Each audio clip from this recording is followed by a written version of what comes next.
Let's talk about the 8 biggest advertising blunders that digital marketers make. I see people making these all day long, almost every single day, and I strongly suggest that you avoid these blunders.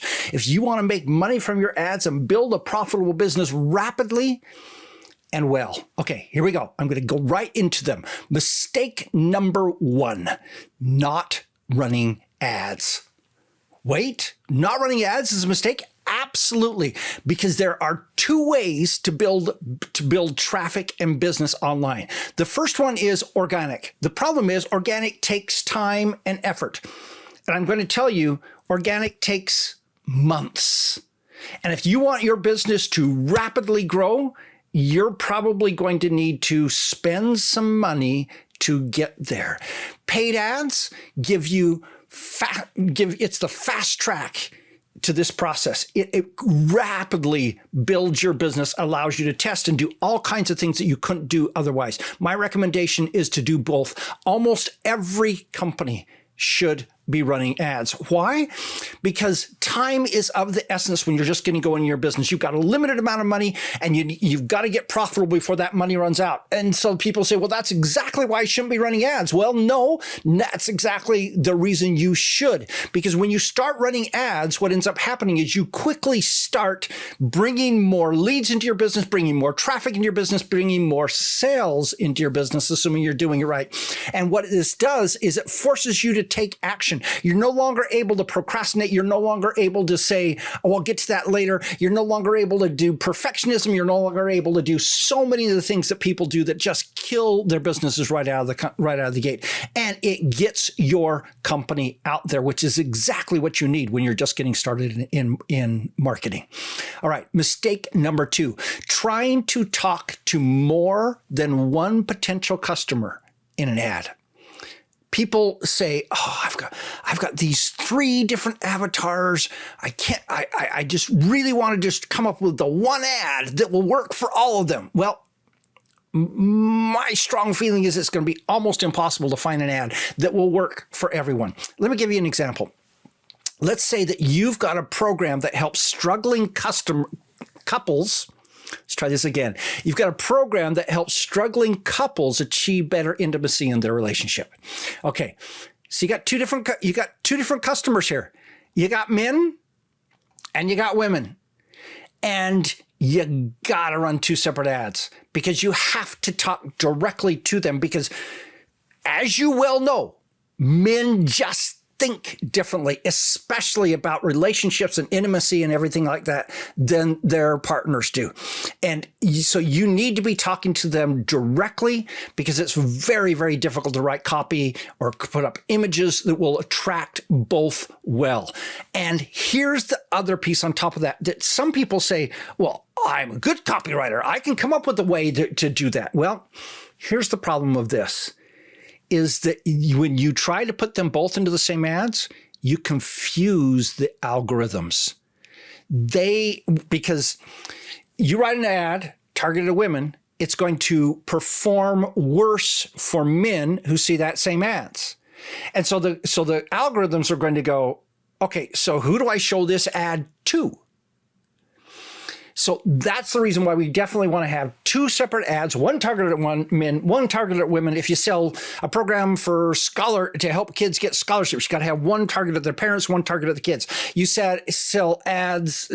I mean, anything you do where you have more than one avatar, you need to split those into multiple ads, each one talking to that individual group. Okay, mistake number 3, directly calling out the problem.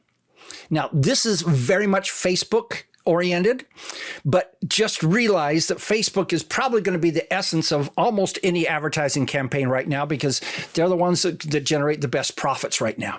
So let's go back to our example of the couple product for couples. So if you write an ad copy that says, are you struggling with intimacy in your relationship? You're almost certainly going to get that ad rejected by Facebook, and you're going to struggle, and you're going to say, but I want to do a problem solution ad. I want to say, hey, here's your problem and we can solve it. Well, Facebook's ad policy is probably going to cause you to not be able to do that. Instead of focusing on the problem, focus on the transformation that they will receive. Hey, great advice for almost everything in marketing. Instead of focusing on the features, the problem, focus on the transformation they'll receive and write your copy that way, and you're much more likely to have an ad that will be accepted and will be able to run on Facebook. I see people all the time just struggling. They say, I can't get an ad to stick on Facebook. Well, that's because you're trying to call out the problem. Facebook doesn't want you to do that. All right, mistake number 4, setting your daily ad budgets too low. So, in today's world, it's going to cost you X amount to get a click, okay? And what most people do is that everyone wants to avoid wasting money. So they don't want to put their ad budgets too high because they're afraid I'm just going to spend a whole bunch of money real quick and I'll never get an ad that will work. But most people don't spend enough to properly test their ads. So let's just imagine for a moment, and some of you are going to have niches where you'll be able to get leads for 50 cents, 60 cents, 45 cents, something like that. But if you're doing anything like, let's say, online marketing, it's going to be $1.80, $2.50, $3, something like that to get a lead. And let's say you're only spending $5 a day and you're in a market where it costs you $3 to get a lead. That means you can get 1.5 clicks per day. You will never get Google to get Facebook to have their algorithm start sending you the right people if you're only paying enough to get 1.5 clicks per day.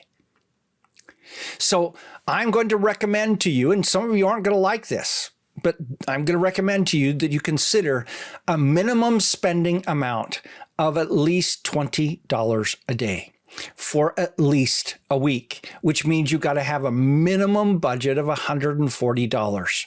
So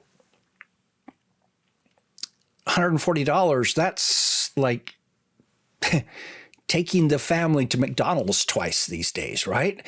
So it's not cheap, but it is absolutely worth it. I recommend these numbers, $20 a day for at least a week, $140 minimum budget. And that's just to make sure your ad's going to work, and then you're going to go after that. Ideally, I'd like you to budget $1,000 a month. Okay? Try it for a month or two and see what happens. Okay, mistake number 5, killing your ad too early. This is totally related to the last mistake, not spending enough each day. Well, if you kill your ad too early, you just shoot yourself in the foot. The algorithm needs spending and time to figure out who to show your ad to. So here's the way it's going to work. Day 1, you're going to get some clicks. It's going to be at a certain level. Probably on day 2 and day 3, you're going to see your cost per click is going to increase. Why? Because the first day, the algorithm tends to give you the low-hanging fruit, the easy ones, the obvious ones who are most interested in you. And then it's got to go figure out who else to send to you based on how the obvious ones reacted. And so day 2 and 3 are probably going to be more expensive than day 1 was. Don't worry. That's the algorithm figuring things out. That's the way it works. Stay the course. Keep doing it. Don't make changes for that first week. Absolutely don't turn off your ad spend during that period of time. Spend enough and give it long enough to really do the job. Next, mistake number 6, running ads for branding, not to build your list or sell stuff. So people look at Coca-Cola ads, and it's like, well, they seem to make a lot of money running these ads of people jumping off boats in bikinis and things like that, and say, and then have the thing that puts their logo on the screen. Well, guess what? Feel free to run those ads if you like wasting money. But most small businesses don't belong doing anything like that. Branding ads are for multi-million-dollar companies, not small businesses. You need to be doing what we call direct response ads, which are ads that ask them to opt in, ads that ask them to sign up for something like a webinar or something like that, ads that ask them to buy something. That's what you need to be doing in your ads. That's what works for small business, not branding campaigns. By the way, if you get a Facebook ad rep, they're probably going to recommend you do branding campaigns. Don't say yes. Okay. Mistake number 7, not setting up conversion pixels correctly. Now, oh no, you're done. You're getting technical on me. You're telling me I got to do this conversion pixel. Well, guess what? Yeah, I have to. The only way the algorithm can send you the right people is if you tell them who those right people are. And the only way you can tell them is putting pixels on your page. So the pixels say, this person that came from this ad did this thing. And so you need to tell it when someone has opted in or when someone has purchased or something like that. Okay. So you should have let's say if you're advertising on Facebook, you should have a Facebook pixel on every page of your website. By the way, you can have a Google pixel, you can have a Pinterest pixel, you can have all those different pixels all on your webpage. That's just fine. So put their basic Facebook pixel on every page in your website. That tells Facebook, hey, this person who was logged into Facebook and they came to your site was interested in your site. So they know now this is a person, this is the type of people who come to your site. All right. Now, then those pixels need what we call an event. And it's the event that fires on certain pages that's important. And I know I'm getting technical. You're going to need to watch some YouTube videos about how to do this. You're going to need to Google this so you can figure out how to do it. It's not hard. You just have to figure it out. Okay. So let me give you an example for Facebook. Let's say you're advertising to send people to an opt-in page, a landing page, to get people to opt into your page. Okay. So here's the way it works.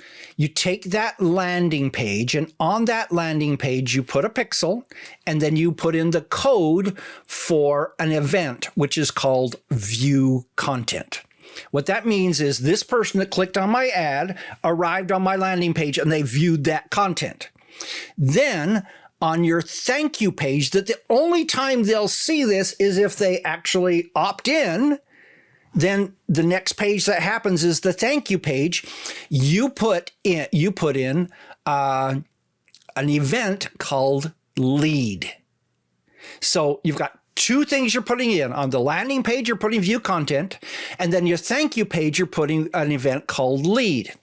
Then tell Facebook, when you set up the ad, when you first set up the campaign, that your objective on this ad is to get leads. So what it's going to do is it's going to send you traffic, and it's going to wait until people land on a page that fires the event called lead. And what it gets when it says, oh, that's what Don wanted. I should give Don more people like that. And so then the algorithm says, okay, I can do that. And so then it goes out looking for more people that will want to opt into your list. That makes sense? So what you're doing here is by telling Facebook, the people who land on this page are the kind of people I want because they're a lead or they're a sale or they're a subscription or whatever it is. Then what you're doing is you're communicating to it when you set the objective for that ad, I want to get leads. It goes off to find people who will become leads. Now, I'm not doing the technical part in this. I'm teaching you the principle. Now you need to go Google, watch a few YouTube videos. It's really not hard. You just have to do it. Okay. All right. Mistake number 8. We're down to the last mistake. And I bet you haven't made any of these mistakes prior to this, right? Well, maybe not. Okay. Here's mistake number 8.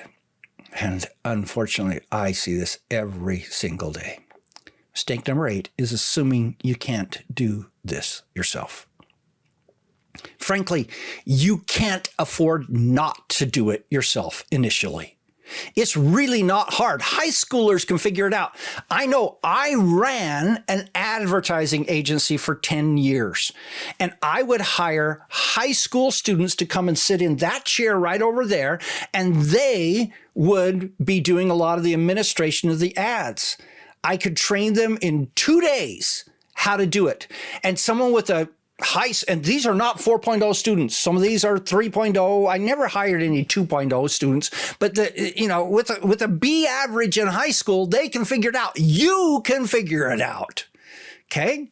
Now, eventually you're going to want to have a pro doing it for you. I totally admit that, but they're going to want to charge you $3,000 to $10,000 per month just to administer your ad. And by the way, notice this, administer is spelled T-R-E in this slide. I don't know why, but it is. Okay. Administer your ads. It'll cost them $3,000 to $10,000 plus the ad costs.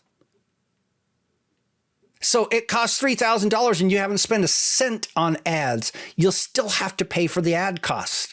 They are totally worth it, but you can't afford to pay them that until you've got some nice revenues coming in. So my recommendation is figure out how to do it yourself.